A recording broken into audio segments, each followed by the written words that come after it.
আসসালামু আলাইকুম, কেমন আছেন সবাই? আশা করি সবাই আল্লাহর রহমতে অনেক ভালো আছেন।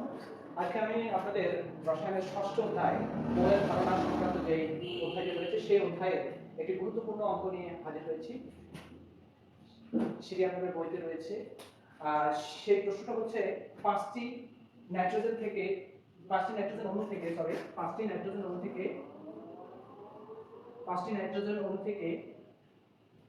থেকে কয়টি অ্যামোনিয়া উৎপন্ন হবে।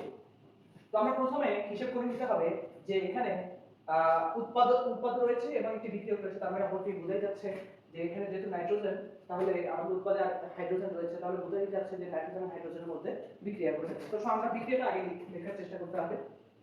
নাইট্রোজেন, আমরা জানি নাইট্রোজেন এবং হাইড্রোজেন প্রত্যেকটি বাস্তব স্বাভাবিক অবস্থায় সাধারণত বাস্তব গ্যাস। তো এই জন্য এদের দুটোকেই আমরা কি করবো, দ্বিপরমাণু করবো। আমরা জানি বাস্তব গ্যাস, প্রত্যেক বাস্তব গ্যাসই দ্বিপরমাণু। তো আমরা লিখে ফেলেছি যে নাইট্রোজেন দুই পরমাণু, হাইড্রোজেন দুই পরমাণু, তাহলে এখানে কি উৎপন্ন হবে? আমরা লিখে ফেলি নাইট্রোজেন এবং হাইড্রোজেন পাশাপাশি লিখে ফেললাম। এখন আমরা জানি নাইট্রোজেনের যোজন হচ্ছে 3, নাইট্রোজেন যোজনে বিনিময় করবে কার সাথে? হাইড্রোজেনের সাথে। তাহলে হাইড্রোজেন কি দিয়ে দিবে? হাইড্রোজেন হচ্ছে হয়ে যাবে 3 এবং হাইড্রোজেন মানে হাইড্রোজেনের যোজনই হচ্ছে 1, কাকে দিবে? নাইট্রোজেনকে।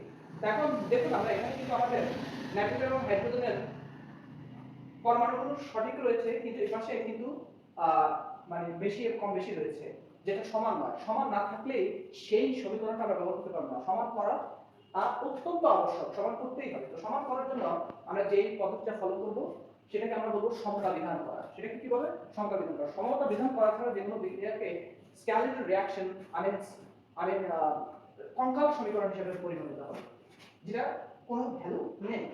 আমরা সেটাকে লিখে ফেলি। আমরা এখানে 2 দিলাম, নাইট্রোজেনের যেহেতু পরমাণু 2 করার জন্য 2 দিলাম, কিন্তু এখানে দেখা যাচ্ছে 3 দুগুণে 6, 6টা হয়ে গেল। হাইড্রোজেন হয়ে গেল 6টা। তাহলে 6টা বানানোর জন্য আমরা এখানে কত দিলে 6 হবে সেটা আমরা জানি। এখানে 2টা আছে, 2 এর সাথে কত গুণ করলে 6 হয়? অবশ্যই সেটা 3 গুণ করলে 6 হবে, সেটা আমরা জানি। এখন আমাদের বিক্রিয়াটা সম্পূর্ণ হয়ে গেল।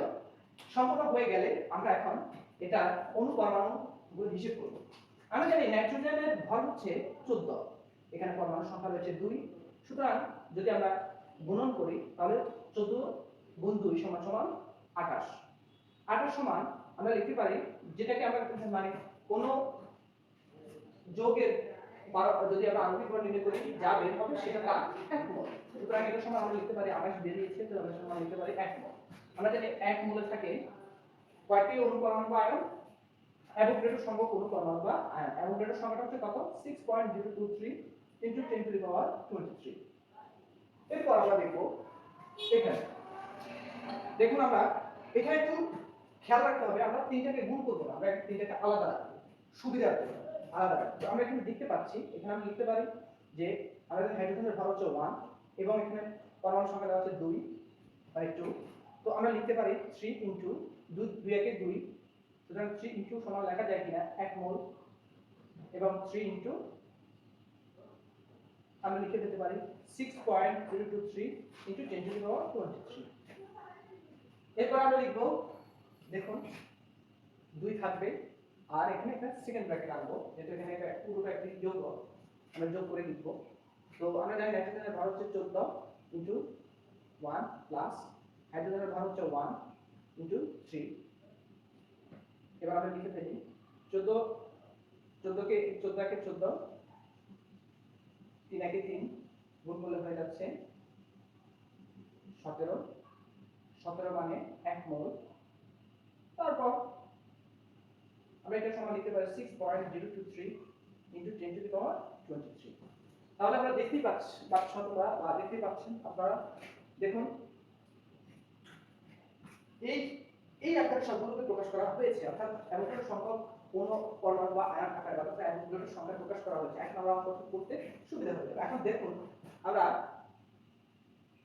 একটি মাত্র মানে এতটি থেকে উৎপন্ন হয়েছে এতটি, মানে 6.023 × 10⁻23 থেকে উৎপন্ন হচ্ছে 6.023 × 10⁻23। তাহলে আমরা লিখতে পারি কিনা 6.023 × 10⁻23 3t N2 থেকে উৎপন্ন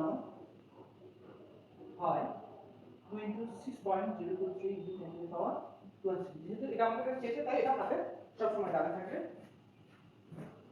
আমরা লিখতে পারি সুতরাং একটি থেকে উৎপন্ন হয় 2 into 6.023 into 10 to the power 23 by 6.023 into 10 to the power 23।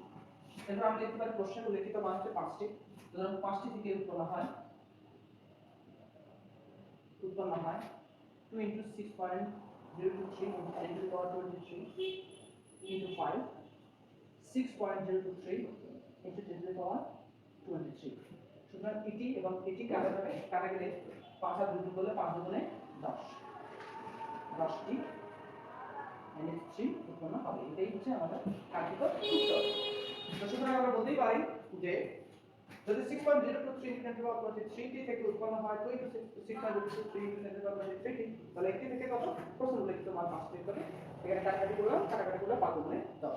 এটাই হবে আমাদের কাঙ্ক্ষিত উত্তর। ধন্যবাদ সবাইকে।